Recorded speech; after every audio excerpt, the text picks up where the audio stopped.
1776, America's fight for independence was hanging by a thread. Just weeks after declaring freedom from the British Crown, the Continental Army faced a series of crushing defeats that nearly destroyed the revolution before it had truly begun.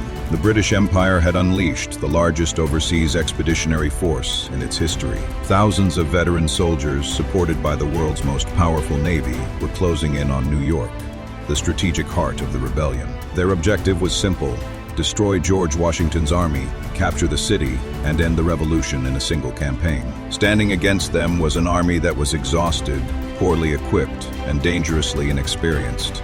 Disease spread through the camps. Desertions mounted every day. Many soldiers had only weeks left before their enlistments expired, and confidence in Washington's leadership was beginning to crumble. To many observers, American independence already looked like a failed experiment. What followed over the next few months would become one of the most dramatic military turnarounds in history. From the bloody defeat at Brooklyn Heights to the desperate retreat across New Jersey, and finally to two daring winter victories at Trenton and Princeton, George Washington would gamble everything on a series of decisions that changed not only the fate of his army, but the future of an entire nation. This is the story of America's darkest hour and the victories that kept the revolution alive. August 1776, barely 7 weeks after the Declaration of Independence, Britain's response had finally arrived. On the morning of August 22, nearly 4-0 British soldiers crossed the waters to Gravesend Bay on Long Island, aboard 75 flat-bottomed boats. Waiting to greet them were cheering loyalists, American colonists who had remained faithful to the crown. They supplied the British with food, intelligence, and valuable knowledge of the local countryside, giving the invaders an immediate advantage before the campaign had even begun. But this was only the beginning. For almost 2 months, transport ships and warships had been arriving from Britain, Ireland, Germany, and across the Atlantic. Day by day, General William Howe assembled an army unlike anything Britain had ever sent overseas. By the end of August, more than 20 soldiers stood ready to strike. Supported by the Royal Navy, the most powerful fleet on Earth, Howe commanded the largest expeditionary force Britain had ever assembled. Its mission was clear: capture New York, destroy George Washington's army, and crush the American rebellion before it could truly take root. The first objective lay just across the East River. American troops occupied a chain of defensive positions around Brooklyn Heights on Long Island. If those defenses collapsed, Long Island would fall. New York City would become almost impossible to defend. And with the Continental Army trapped, the revolution itself might end before its first anniversary. Across the river, General George Washington faced the greatest challenge of his military career. On paper, he commanded roughly 20 Continental soldiers. In reality, his army was far weaker than the numbers suggested. A handful of elite units, such as the Delaware Blues and the 1st Maryland Regiment, were disciplined and battle-ready, but most of the army consisted of inexperienced recruits with limited training, poor equipment, and little combat experience. Conditions inside the camps only made matters worse. Disease spread rapidly through the ranks. Typhus and dysentery left thousands unable to fight. Nearly a quarter of Washington's army was either sick, absent, or otherwise unfit for duty. Desertions continued almost daily, as many soldiers questioned whether the revolution could survive against the overwhelming power of the British Empire. Washington now faced an impossible decision. He suspected the British landing on Long Island might be nothing more than a diversion designed to lure him away from Manhattan. Fearing a second invasion across the Hudson River, he kept more than half of his army defending New York City instead of reinforcing Long Island. As a result, his available forces were dangerously scattered. Around 6-0 men under General Israel Putnam occupied the fortifications surrounding Brooklyn. Another 3-0 soldiers commanded by Generals John Sullivan and William Alexander, better known as Lord Stirling, held a series of wooded ridges several miles farther forward. Their mission was daunting. Spread across nearly 4 miles of rough terrain, they were responsible for guarding the 3 main roads that crossed the Heights of Guan, the natural gateway leading directly toward Brooklyn. The Americans believed these passes were the key to stopping the British advance. What they didn't know was that General Howe had already found another way around them. Before sunrise on August 27, 1776, the battle that would decide the fate of New York began. British troops advanced toward the American defenses along the wooded ridges known as the Heights of Guan. Their objective appeared straightforward: force their way through the mountain passes guarding the road to Brooklyn. Nearly 5-0 British regulars moved against the American front. As musket volleys echoed through the forests and cannon fire rolled across the hills, Continental soldiers stood their ground with surprising determination. For many of them, this was the first major battle they had ever fought in open country against Britain's professional army. Despite their inexperience, the Americans initially fought well. General John Sullivan, defending the center, believed his lines were holding. On the American left, Lord Stirling resisted repeated British attacks, giving every indication that the enemy's advance had been checked. For a brief moment, it appeared Washington's army might actually withstand Britain's first great assault. But General William Howe had never intended this attack to be the main blow.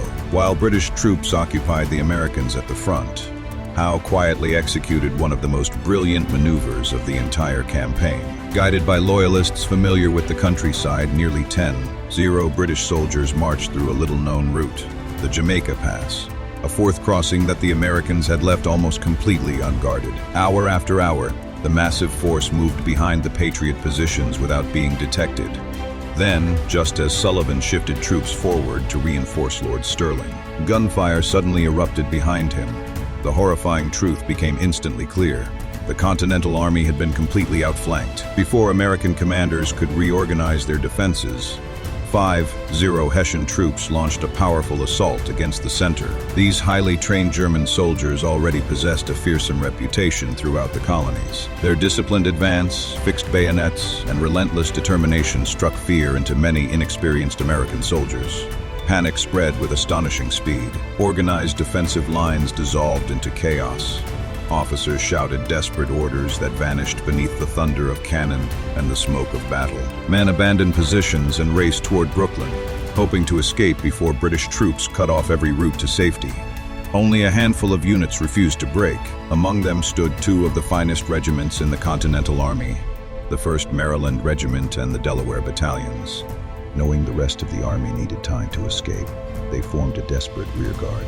Again and again, the Maryland soldiers charged against overwhelming British numbers, sacrificing themselves to slow the enemy's advance. Outnumbered by nearly 10-1, they fought with extraordinary courage.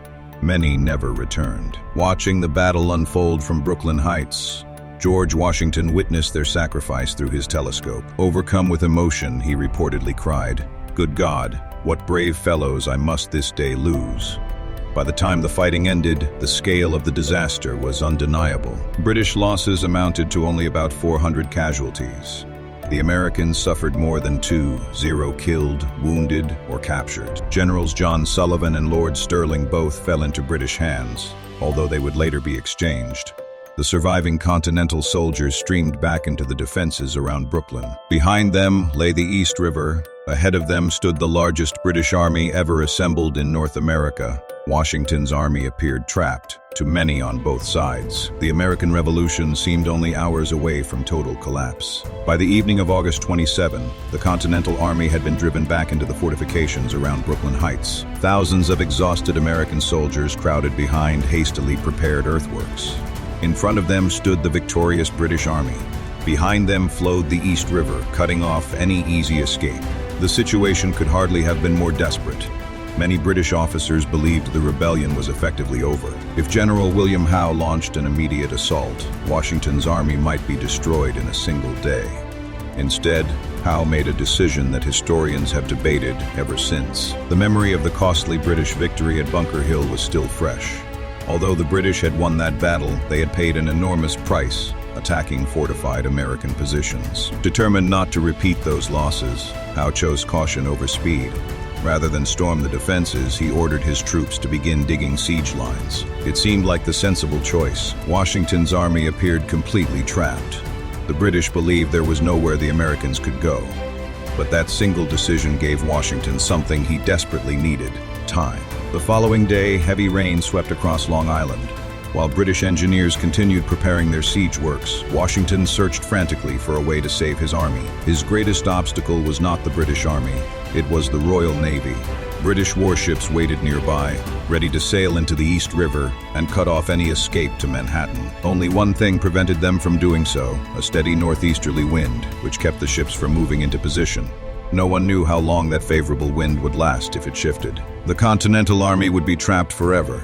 Washington understood he had only one chance. During the night of August 29, one of the most remarkable withdrawals in military history quietly began. Without alerting the British, American soldiers, artillery, horses, and supplies were carefully loaded onto every available boat. Experienced sailors from Colonel John Glover's Marblehead Regiment, fishermen and mariners from Massachusetts, worked tirelessly in complete darkness. Crossing the river again and again, they ferried thousands of soldiers across the East River toward Manhattan.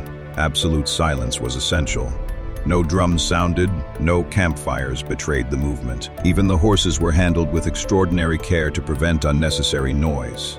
Hour after hour, the evacuation continued. Yet, as dawn approached, several thousand American soldiers still remained on Long Island.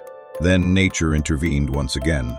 A thick morning fog rolled across the East River and settled over Brooklyn. The dense mist concealed the remaining troops from British lookouts only a few hundred yards away. Hidden by the fog, the final American units crossed safely to Manhattan. Only after the mist began to lift did British soldiers realize what had happened. The rebel army had vanished. General Howe had won the Battle of Long Island. But the one prize he wanted most, George Washington's army, had slipped through his fingers. An American lieutenant later reflected that he could recall no more fortunate retreat in the history of warfare. Washington had narrowly escaped total destruction. The revolution had survived, but only by the smallest of margins. The campaign for New York, however, was far from over. Within weeks, the British would strike again. And this time, Washington would be forced to abandon America's greatest city. The successful evacuation from Brooklyn had saved the Continental Army, but it had not saved New York. In September 1776, just 2 weeks after his victory on Long Island, General William Howe paused his offensive for one final attempt at peace. Unlike many British commanders, Howe still believed reconciliation might be possible. Together with his brother, Admiral Richard Howe, he had been appointed a Royal Peace Commissioner, authorized by King George III to offer pardons and restore the colonies to British rule. To explore that possibility, a meeting was arranged with representatives of the Continental Congress. Among them were John Adams, Benjamin Franklin, and Edward Rutledge. The discussions were brief and hopeless. The American delegates made it clear that the fighting had gone too far.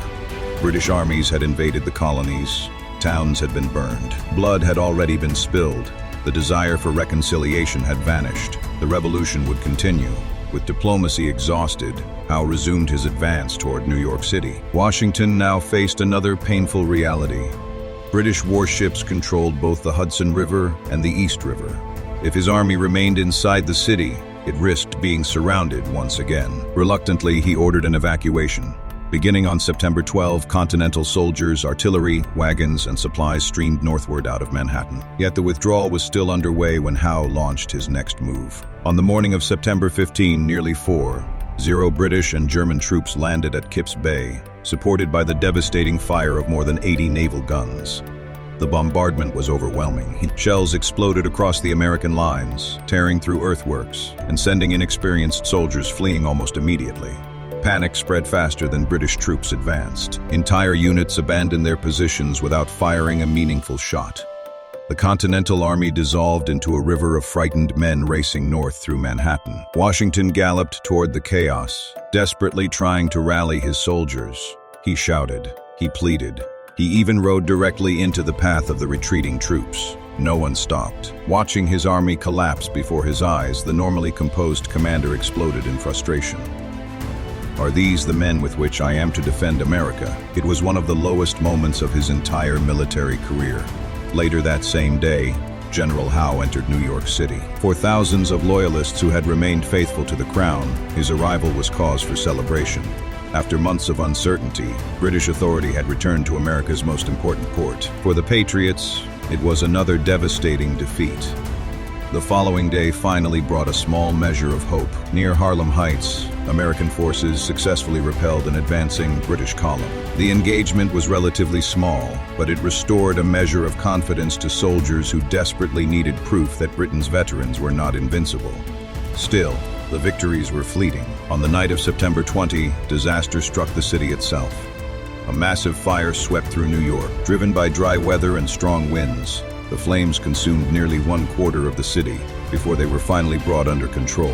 Whether the fire had started accidentally or had been deliberately set remains one of the revolution's enduring mysteries. What was certain was that thousands of civilians lost their homes just as winter approached. Meanwhile, Howe refused to give Washington time to recover. In October, he loaded nearly 12 soldiers onto transports and sailed up the East River, hoping once again to outflank the Continental Army. British troops landed at Pell's Point, forcing Washington to withdraw toward White Plains. 10 days later, Howe attacked again. The battle opened with disciplined advances by Hessian troops under Colonel Johann Rall, who gradually pushed the Americans back toward Chatterton Hill. There, Continental soldiers mounted a determined defense.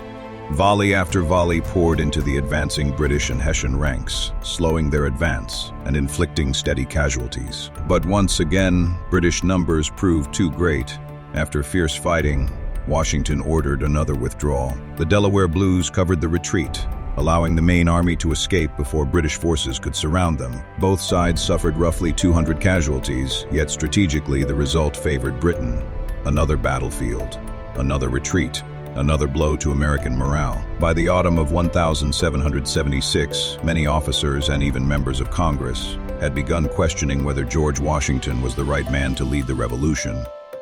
Worse was still to come. Just weeks later, the loss of Fort Washington would plunge the Patriot cause into its darkest crisis yet. The loss of New York was devastating, but an even greater disaster was about to unfold. While Washington struggled to preserve what remained of his army, one isolated American stronghold still stood behind British lines. Fort Washington, perched high above the Hudson River. Originally built to prevent British warships from sailing upriver, the fort had failed to stop the Royal Navy. Many officers urged Washington to abandon it before it was too late. Instead, uncertainty and hesitation delayed the decision. Responsibility ultimately fell to General Nathanael Greene, who believed the fort could still be defended.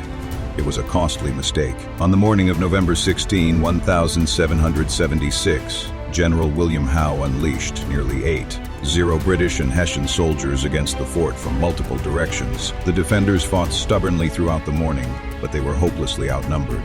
By midday, the outcome was unavoidable. Almost the entire American garrison, around 800 men, had been killed or captured. It was one of the greatest single losses suffered by the Continental Army during the entire Revolution. For the British, the conquest of New York was now virtually complete. Their next objective was New Jersey. British troops crossed the Hudson River in force, driving steadily south. Washington had little choice but to retreat. With fewer than 60 exhausted soldiers, he began a desperate withdrawal across New Jersey toward the Delaware River, hoping new volunteers would join him along the way. Instead, he found fear. Many civilians had lost faith in the Patriot cause. As British victories mounted, countless families simply wanted the war to end, regardless of who ruled the colonies. One observer described the mood across New Jersey with heartbreaking simplicity. A thick cloud of darkness and gloom covered the land, and despair was seen in almost every countenance. Recognizing the changing mood, General Howe offered the colonies a way out. On November 30, he issued a proclamation promising a full pardon to any rebel willing to swear a new oath of loyalty to King George III.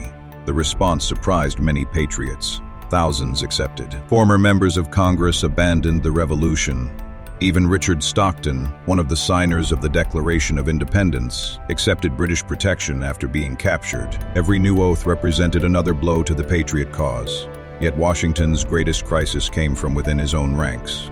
On December 1, the enlistments for nearly half of his army expired. Without hesitation, almost 20 soldiers packed their belongings and went home. Not because they lacked courage, but because their service had ended, and few believed the revolution could still be won. As winter settled over the countryside, Washington's shrinking army crossed the Delaware River, taking every usable boat they could find and destroying those they could not carry away. Behind them, British forces occupied New Jersey. Ahead lay only uncertainty. Even Philadelphia, the seat of the Continental Congress, erupted into panic. Government officials hurriedly prepared to flee, fearing the British would soon capture the city as well. One congressman later admitted that many of those who had once demanded independence were now begging for forgiveness rather than risking everything for liberty. to the outside world. The American Revolution appeared finished.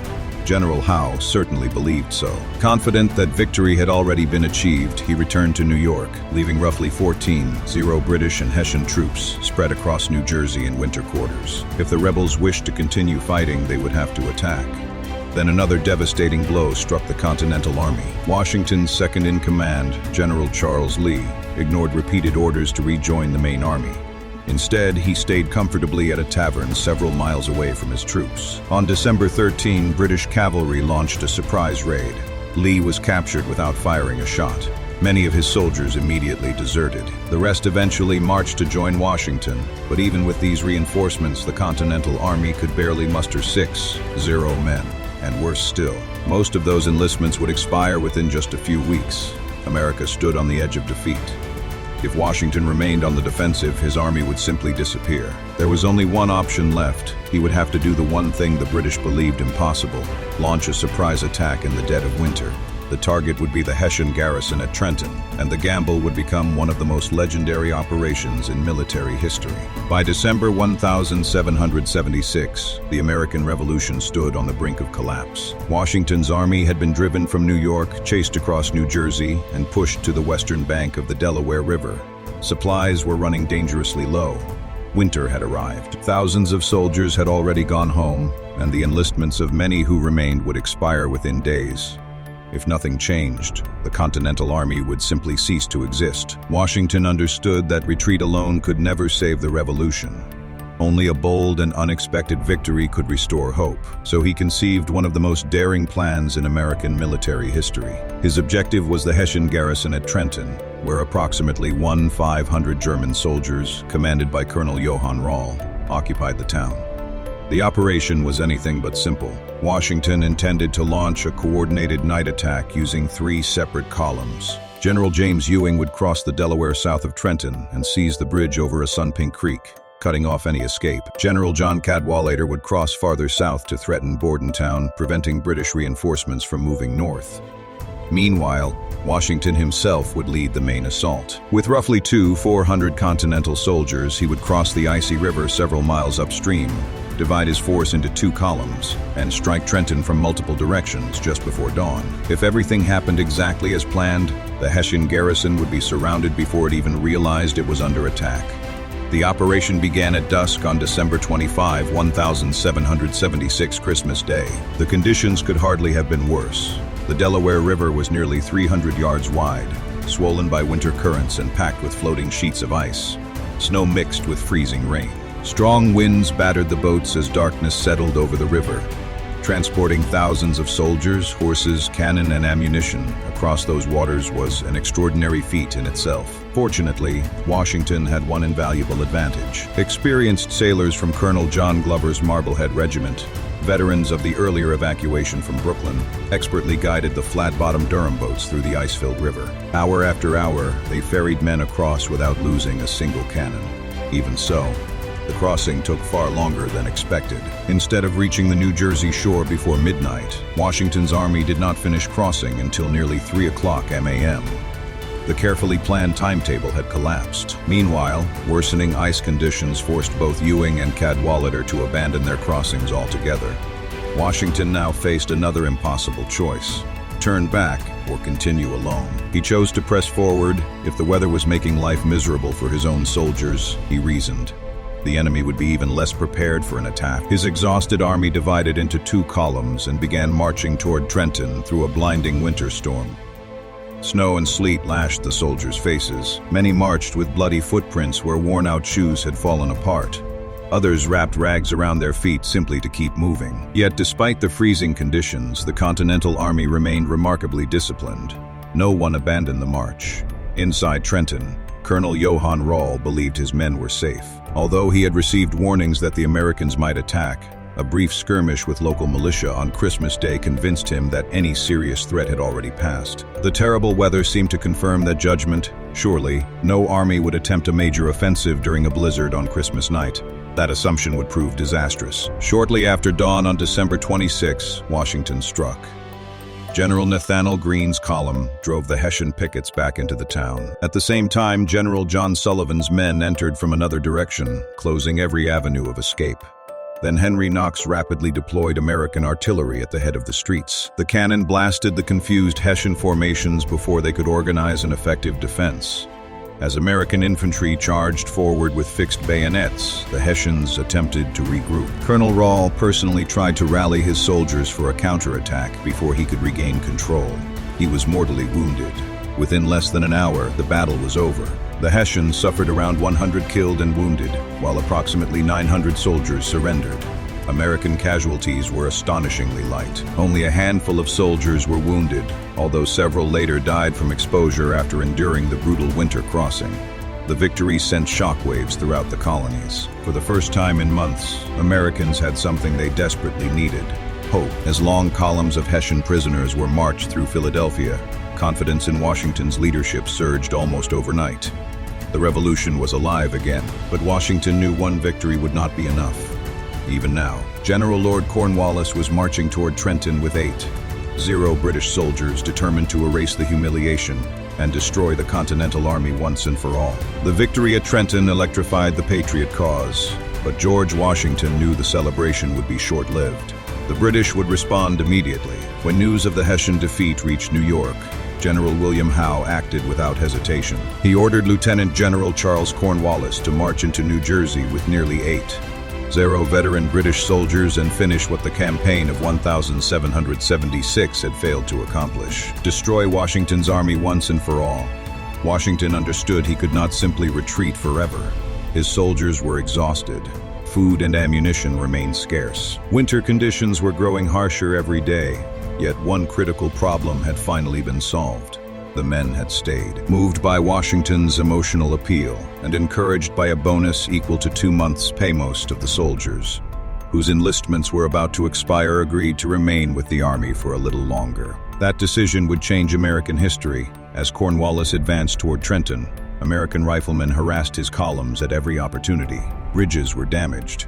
Roads were blocked. Constant skirmishes slowed the British advance, while an unexpected winter thaw turned the roads into deep mud, delaying the army even further. By the afternoon of January 2, 1777, Cornwallis finally reached Trenton. There, Washington had positioned his army behind a sun-pink creek, using the stream as a natural defensive barrier. Throughout the afternoon, British troops launched several probing attacks against the bridge. Each assault was driven back. American muskets and artillery swept the crossing with deadly accuracy, forcing the British to withdraw after suffering roughly 300 casualties. As darkness fell, Cornwallis surveyed the battlefield. Confident that Washington was trapped, he made a decision that would prove enormously costly. Rather than launch a risky night attack, he postponed the final assault until morning. According to tradition, Cornwallis reportedly declared, "At last we have run down the old fox, and we will bag him in the morning." But Washington had no intention of waiting. That night, while campfires continued burning to convince the British the Americans remained in their trenches, the Continental Army quietly slipped away. In complete silence, soldiers marched north along little-used back roads, leaving behind only a small force to maintain the illusion that the camp was still occupied. The maneuver was extraordinarily risky. If the British discovered the movement before dawn, the entire Continental Army could be caught in the open. But fortune once again favored Washington. By sunrise on January 3, his army had reached Princeton. At almost the same moment, British troops stationed there were preparing to march south and reinforce Cornwallis. Instead, they marched directly into Washington's advancing army. The two forces collided just outside the town. At first, the battle went badly for the Americans. Disciplined British infantry drove back the leading Continental units, threatening to throw the entire attack into confusion. For a few terrifying moments, it seemed the victory at Trenton might be undone. Then Washington did something extraordinary. Ignoring the danger, he rode directly toward the front lines. With bullets flying around him, he placed himself only yards from the British infantry and personally rallied his retreating soldiers. Inspired by their commander, the Americans turned and charged once more. An officer who witnessed the moment later wrote, "I shall never forget what I felt when I saw him brave all the dangers of the field, with 1,000 deaths flying around him." Washington's courage transformed the battle. Fresh American units struck the British flanks, while the reorganized Continental line surged forward. Outnumbered and under heavy fire, British resistance finally broke. The survivors retreated in disorder, abandoning the field. By the end of the battle, British losses totaled roughly 400 killed, wounded, or captured. American casualties were fewer than 100. Once again, Washington had defeated an army many believed was unbeatable. The victories at Trenton and Princeton were not the largest battles of the Revolution, nor were they the bloodiest. Their importance lay elsewhere. Only weeks earlier, the Continental Army had been on the verge of collapse. Now, confidence had returned. Enlistments increased. Patriot morale soared. Across Europe, foreign governments watched with growing interest. In the royal courts of France and Spain, influential leaders began asking an important question.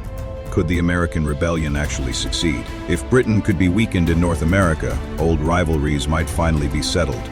Washington understood that surviving the winter had accomplished far more than saving his army. He had kept the revolution alive. The Continental Army soon marched into winter quarters at Morristown, where exhausted soldiers finally found a chance to rest and rebuild. The campaign of 1776 had begun with crushing defeats at Brooklyn Heights and the loss of New York. It ended with two astonishing victories that transformed despair into hope. The fight for American independence was far from over, but after Trenton and Princeton, the world no longer saw the revolution as a lost cause. Foreign alliances, larger armies, and even greater battles still lay ahead. The struggle for liberty had survived its darkest hour, and a local rebellion was about to become an international war.